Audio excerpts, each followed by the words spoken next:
apologize for me being late.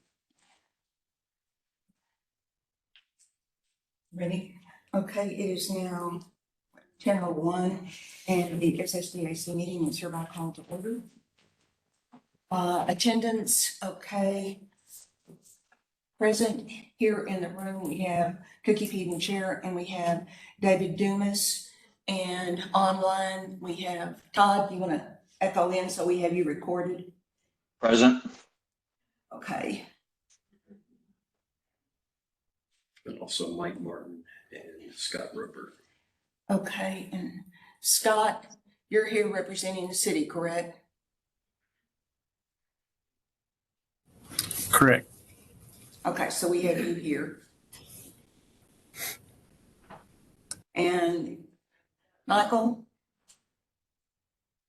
would you echo in? You're on mute. Yeah, you're still on mute, Michael.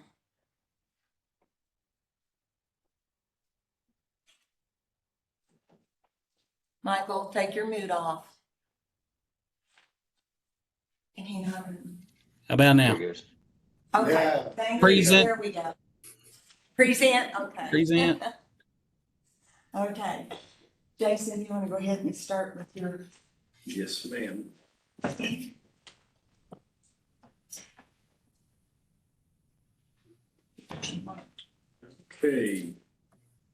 So for today, we have 4 CAs under review. The first is going to be application number 2301-050004. It's an application for a certificate of appropriateness by Monica Ortiz of Barnett Signs, Inc. for a 216.3 square foot illuminated attached sign at 302 South Houston on the north elevation. This is located in the downtown special provision sign district within the central business district sub-district. The zoning is CA1. The proposed sign is considered an upper level flat attached sign. The sign is intended to replace the previous tenant sign for La Quinta, and all applicable code has been met. Here is the purpose statement from 51A 7.902 from the Downtown Special Provision Sign District regulations. The purpose of this district is to regulate signs to enhance, preserve, and develop the unique character of downtown while addressing the diversity of business and promoting its economy. It includes aesthetic considerations to ensure signs are appropriate to the architecture of the district, do not obscure its significant architectural or significant features, and lend themselves to the developing retail and residential uses and the pedestrian character of the area. It also is inspired by the need to maximize effective orientation of signs toward the high level of walking public. Monica, do you mind closing that door? The subject site, Mike, if you could mute your mic. Yes, sir. the The subject site is located within the inner loop of the downtown area.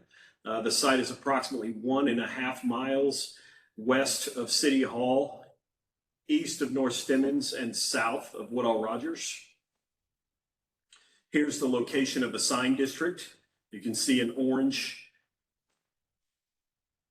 and a detail from the sign district. The subject site is located on the west side of the downtown SBSD in the central business district. The site is south of the West End and Victory sign districts and west of the downtown Retail A and Convention Center sub-districts and east of the downtown perimeter sub-district. Here is an aerial map and the zoning map and the surrounding uses. To the south, directly to the south, there's a restaurant and hotel. Directly to the west, there's the public transportation station. To the northwest is parking, and to the immediate north are government buildings. I believe that's a courthouse. And then to the east is a parking lot, or was a parking lot. They've since tore that down since I put this together and took pictures. And then to the south Further to the south, we have office uses and a memorial park. Here is the sign's location. This was provided by the applicant. The proposed sign is submitted as sign 2. Signs 1, 3, and 4 were approved under director approval. And here's the sign elevation. On the left was the previous sign. It's no longer existing. It has been removed. And then on the right would be the new proposed sign. So the previous representation. Here is an elevation. The sign is proposed to occupy about 60% of the upper level facade. On this building, the upper level is the top 12 feet of the facade.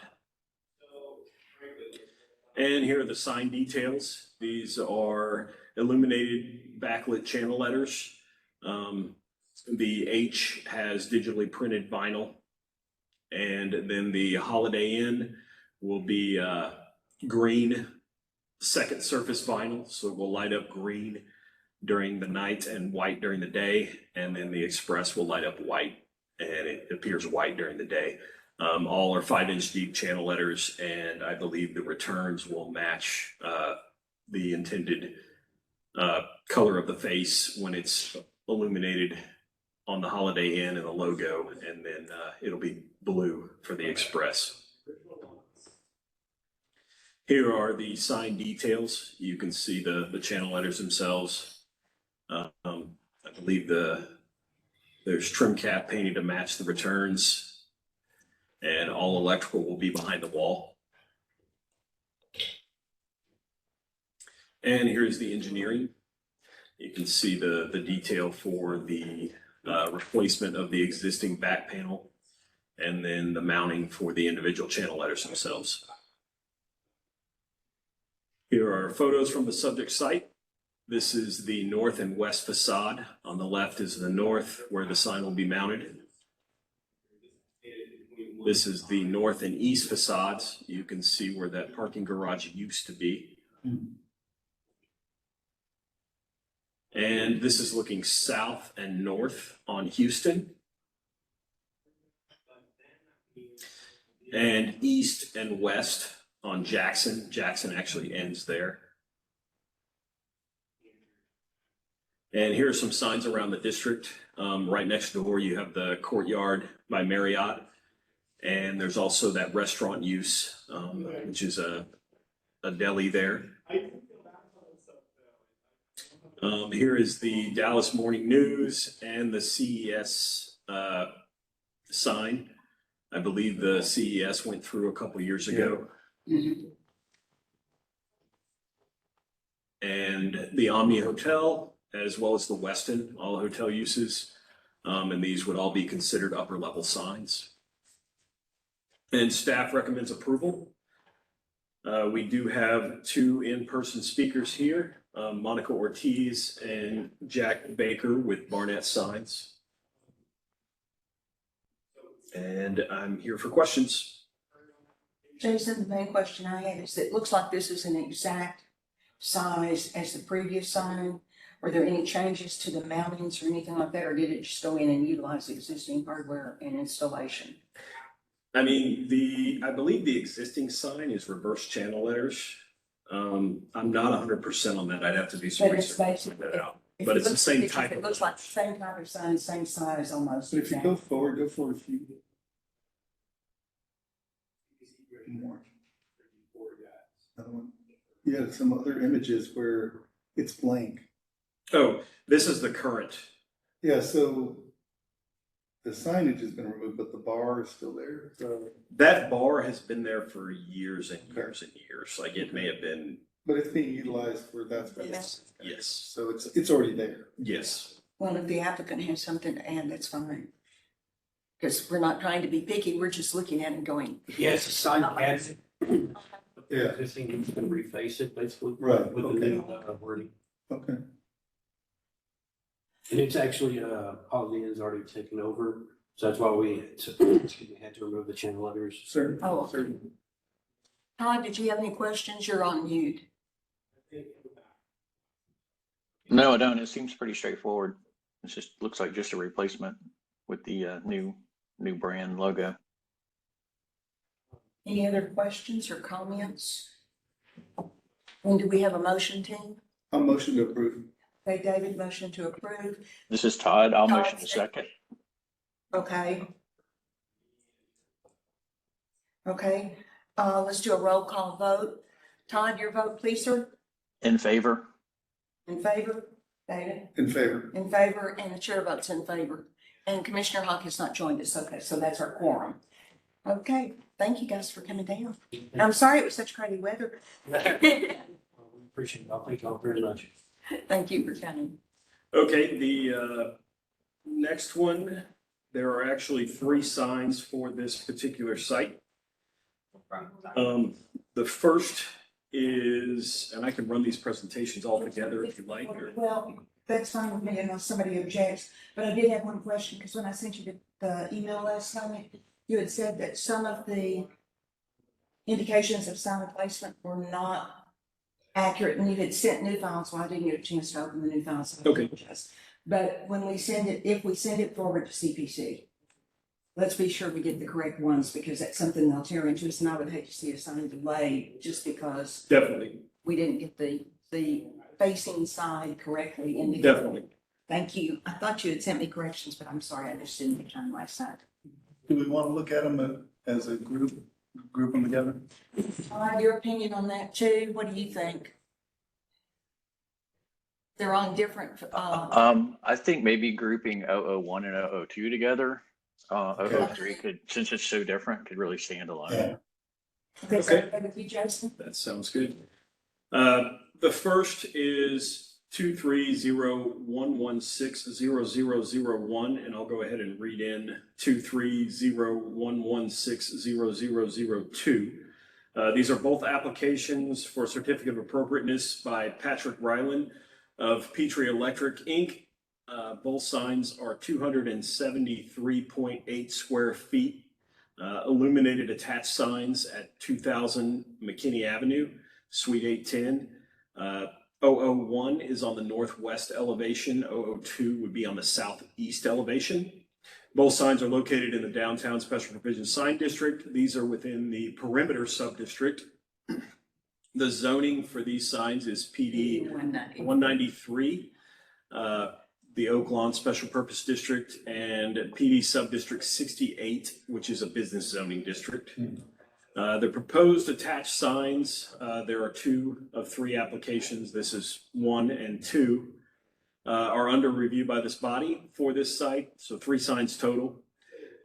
This sign is proposed as 001 and is intended to replace the tenant's existing sign, which is located on the same facade, and is the same case for 002. And I'll demonstrate that in the pictures coming up. All applicable code has been met. The purpose statement for the downtown special provision district, I can read that again if you like. It is the same from the last. Right. That's fine. All right. So here's the location of the subject site. It is just outside the inner loop of the downtown area. The site is approximately 1 mile north of City Hall and northeast of Woodall Rogers Freeway. And here's the location of the sign district in relation to the other districts. And a detail of the actual site within the sign district. It is located on the northwest edge of the downtown special provision sign district in the perimeter sub-district. The site is north of the arts sign district, south of the uptown sign district, and east of the Victory sign district. Here is an aerial map, and you can see the star for 001. 002 is located immediately opposite on the southeast side of that building. Here are the surrounding uses. To the west, we have office and multifamily. The south, we have office, and the pink represents first level restaurants. So there are restaurants on those first levels, but primarily office. To the southeast, we have Clybourne Park, and immediately to the east is office with first level restaurants. And to the north, we have office and office with first level restaurants. Here's the sign location, 001. Again, 002 is right on the other side of that tower, just opposite think I can point to it with the mouse. Maybe, yeah.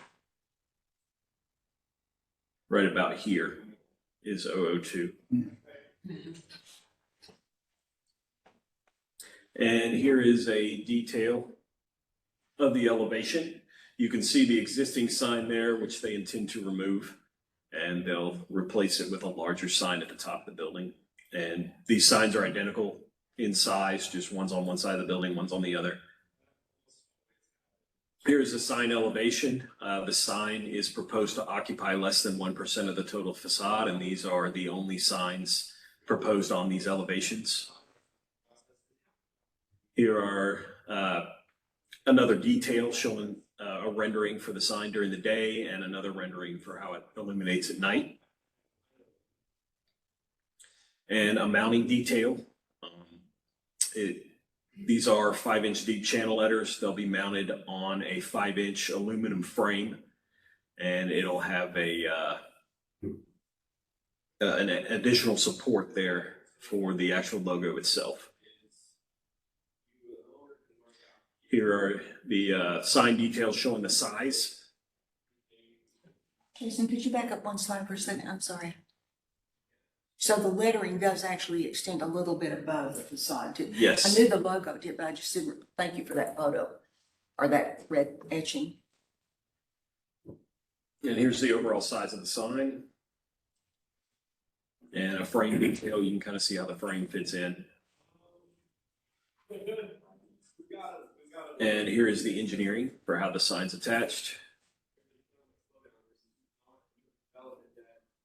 And here is the subject site. And I built in to where all the pictures are the same and they're all located. So this is where sign 001 would be located. You can see the existing sign and it will just go to the top of the building. And this is the southeast facade on the other side where sign 002 would be located. And we'll come to this one, but 003 you can see red, or 004, excuse me. Here is looking southwest and northeast on McKinney. And southeast and northwest on Olive.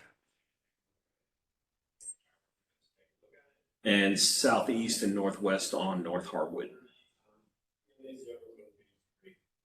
These are some of the other signs around the district. There's the We Work sign in the top left, and then the Avis and Young, which you might remember from a few years back. The Winston Strawn and Catton, which I believe Winston Strawn came through as well. Catton was director approval. The CR or CBRE and the We Work. And then these are some of the first floor uses, the restaurant, the Haywire, and then Spaces, which is over off of Cedar Springs. And staff recommends approval. Any questions, concerns, David? Todd? We do have And we have 3 registered speakers for this one. Online, we have Nelson Yarborough. We also have Kurt Monagle, and we have Patrick, the applicant, here in person. And I think Catherine Zalatoris is on the phone with us as well.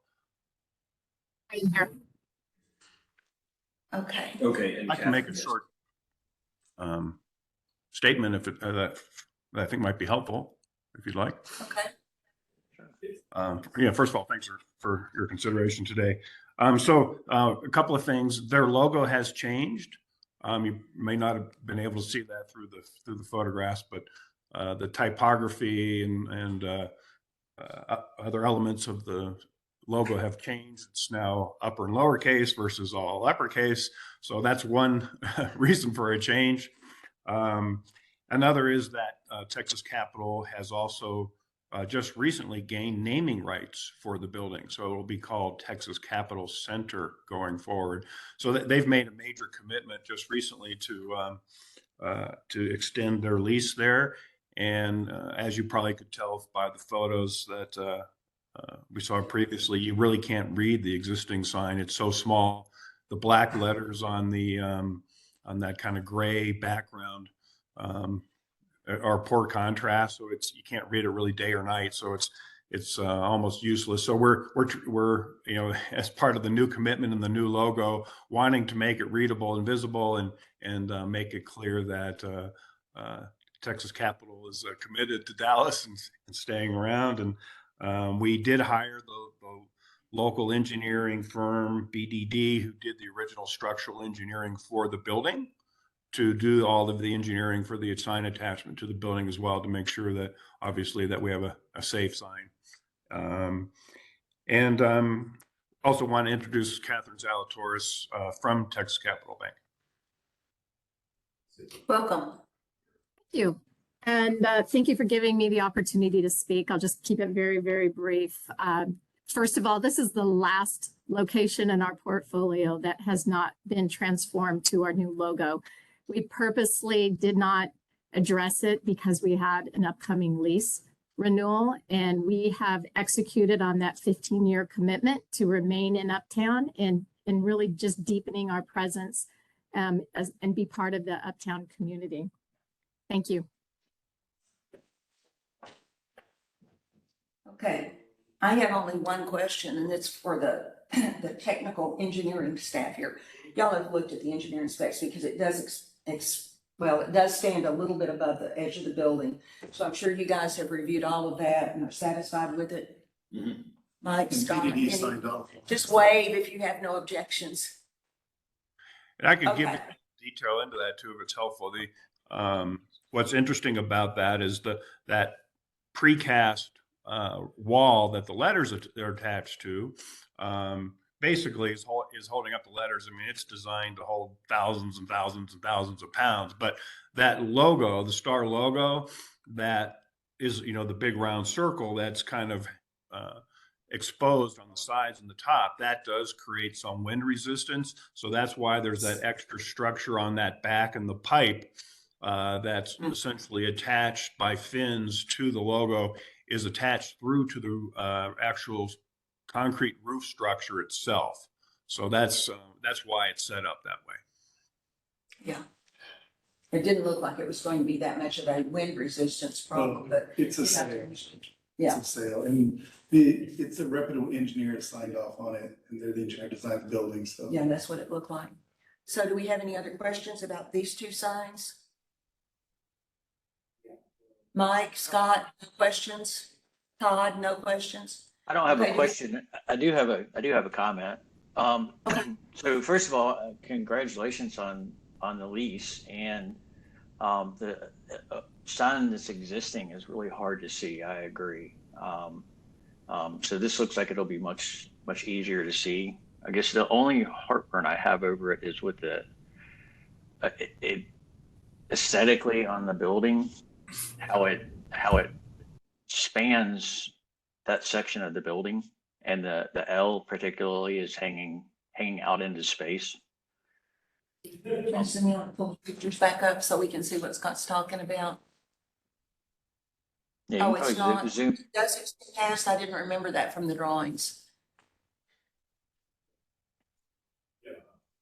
Yeah, and It's can, we looked at that intentionally. You know, basically, we didn't want to add any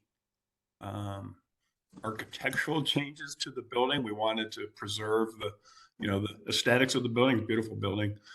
So we're working with trying to get a letter that's readable, tall enough to fit into that space. So we admittedly use the space to its maximum potential.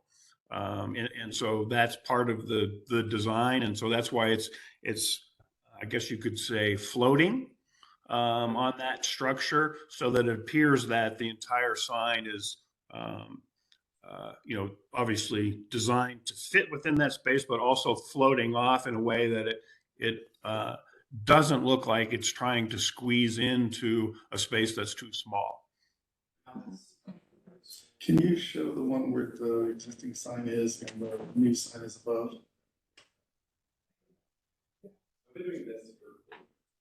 Yeah, that one. Yeah, so that's what Todd's talking about. But it would have to be the size of the previous one to fit then. Well, except that you've omitted the word bank on the top one, David. That's So you true. might And the other Bank on challenge there. of the new logo is that it's upper and lower case. So now you have this P Yeah. that drops down below the baseline of the letters, giving us an additional challenge. So certainly a few challenges, but we believe that, by creating this floating appearance that puts it off on this frame and kind of hovers even above the top of the parapet with the T and the C, that floating appearance will make it feel appropriate for that particular space. Honestly, it doesn't bother me. I think it does look balanced and it fits that piece, and Mhm. that piece projects forward on the facade anyway. I'm okay with it. I think it looks well designed and it looks reasonable for Yeah. that The design looks good. application. Yeah, Jason, you and the technical guys, when y'all looked at that, was there any problem with the way that that was mounted? So the stability is fine, you No, got, they've got a 5-inch Channel. square tubing frame behind it, like that thing's pretty solid. okay, It's not really floating. okay. Well, I was going, when y'all said floating, I was like, wait a minute, okay.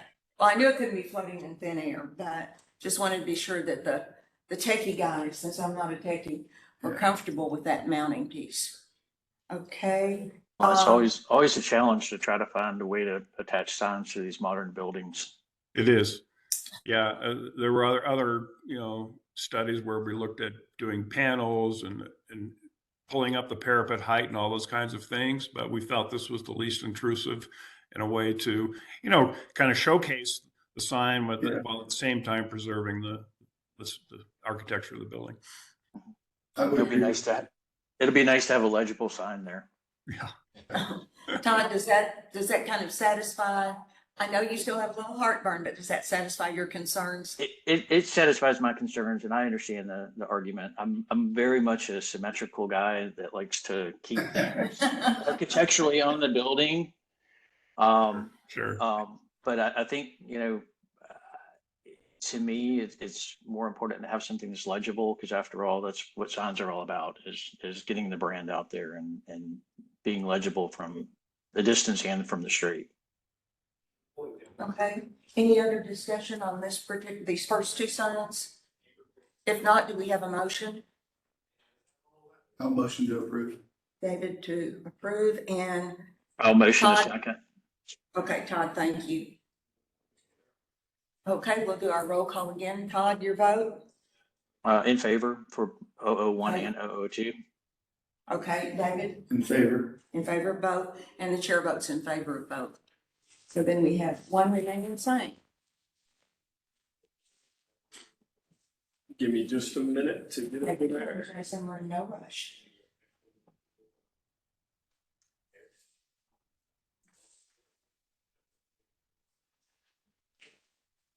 Okay, the last sign is 230-116-0003. It is an application for a certificate of appropriateness by Patrick Ryland of Petrie Electric Inc. for a 96 square foot non-illuminated attached sign at 2000 McKinney, Suite 810, the southwest elevation. It is again within the downtown special provision sign district, within the perimeter sub-district. The zoning is Plan Development District number 193, PD Sub-District 68. And this proposed attached sign is the third of 3 applications for this site under review. The sign is proposed as sign 004 and is to be the only facade, or the only sign located on this facade for this tenant. All applicable code has been met. And again, the purpose statement, the location of the site, and the location of the SBSD in relation to the other special provision sign districts, a detail of the location within the SBSD, And the aerial map, you can see it's facing North Harwood, and the zoning map. And the surrounding uses, again, primarily office with one multifamily. And the applicant provided sign location, again, facing North Harwood Street. Here is the elevation. You can see the sign will be mounted over the existing garage entrance off of the Harwood side. Here is the elevation. The sign will occupy less than 1% of the total facade area. And again, the only sign for this tenant on this facade. Here are the details. You can see it's just a metal pan with flat cutout graphics that are stud mounted to the to the aluminum pan. And the graphics are, I believe, 1/4 inch aluminum plate. Yep. Again, here are the site photos for the subject site. You can see the garage is right by that truck there that's blocking it. And then here's a little closer detail of the actual entrance itself on the right. And again, the other photos are the same. This would be sign 001, 002, southwest and northeast on McKinney, southeast and northwest on Olive, southeast and northwest on North Harwood, and some of the other signs around the district. And staff recommends approval. Again, we do have the same registered speakers. Catherine Zalatoris, Nelson Yarborough, Kurt Monagle, Patrick Petrie in person. Any questions? Just a clarification. So the logo's 1/4 inch thick dimensional letters, and then the Harwood entrance. Am I reading that right? That's reflective vinyl. That's That's correct. You know, we Okay. thought the additional visibility at night for when headlights hit it would be helpful. Absolutely. Yeah, I like it. You know, it's a hard entrance to see as you're driving up from either direction, and so it's doing two things. It's making it easier to find the entrance, but also now with the naming rights changed to Texas Capital Center, it now becomes part of a wayfinding strategy to be able to find the entrance. So just come into the Texas Capital Center entrance on Harwood. Go back to the actual view where it's put in 3D. That one. Okay, yeah. Okay. I had one question that's not pertaining to the sign, but Jason, see the little circular peace sign? Is that a standard that we use for downtown Dallas? Because I kept looking for standard parking signs to help designate. It has It's, nothing to do with their sign, it's just curiosity on my part because I had trouble finding a parking space on Sunday when I was meeting somebody for lunch. generally, they'll use the color blue, but we, Yeah. as the city, do not require a standard for those. But a lot of times it is a blade coming off of there. Yeah, because I was looking at the blade sign and going, that helps a little bit, but I do like the bright colors on this sign to kind of grab your attention and help you get into the parking garage. I think traditionally they'll use a blue color and a Yeah. white, A blue, yeah, with white. kind of like the handicap Yeah. colors. Any questions for the applicant and their staff, their team? No questions? If there are no questions, do we have a motion, please? I'll motion to approve. Okay, Todd, thank you. You're doing extra duty today. I'll motion a second. Or a second the motion. Okay.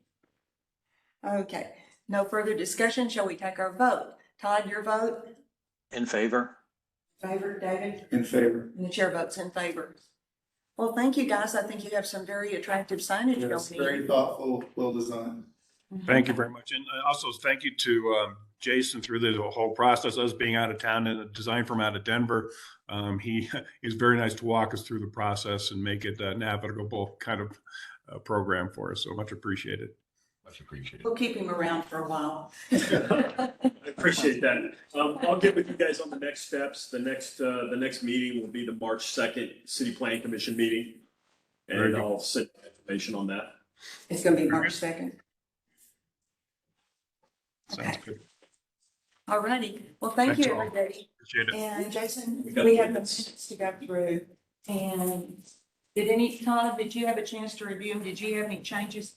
Because my memory was failing. We didn't meet in January because this was December 13th was our last meeting. Yeah, and it looked fine to me because I wasn't there.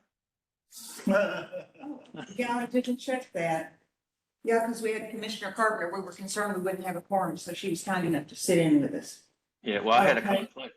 I had a conflict on that one anyway, Thank so you. I would have had to recuse. Thank you so much for coming. Thank you. David, did you have any? I haven't seen any See issues. anything? Okay. Then if there are no corrections or additions to the minutes, they stand approved as stated.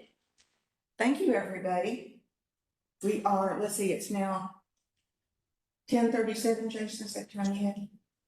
Yes. 10:37, and the SSDOC meeting is now adjourned. Thank you all. Thank you.